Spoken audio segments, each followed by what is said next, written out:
Baba Loknath Brahmachari was a great spiritual teacher who once lived in a small village at the foothills of the Himalayas.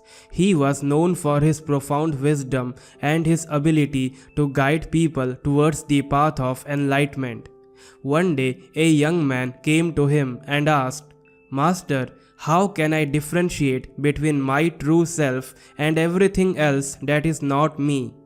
Baba smiled and said, "Listen carefully, my son.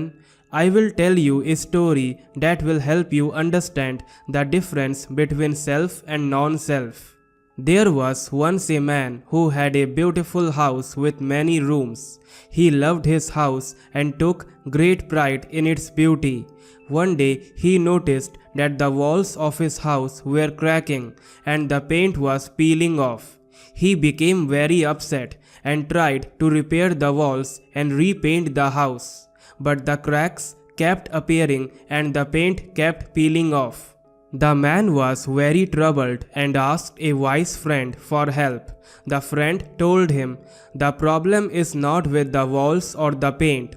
The problem is that you are identifying yourself with the house.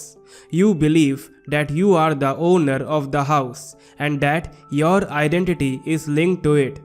But in reality, the house is just a collection of materials that have come together to form a temporary structure.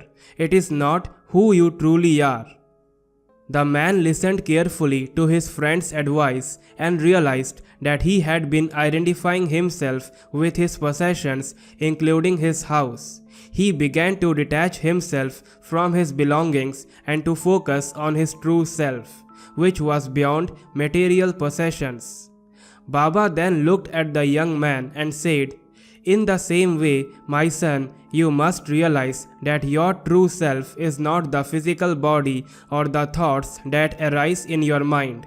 Your true self is beyond all these things. You must detach yourself from the temporary material world and focus on your true self, which is eternal and unchanging." The young man listened to Baba's words and felt a deep sense of peace and understanding.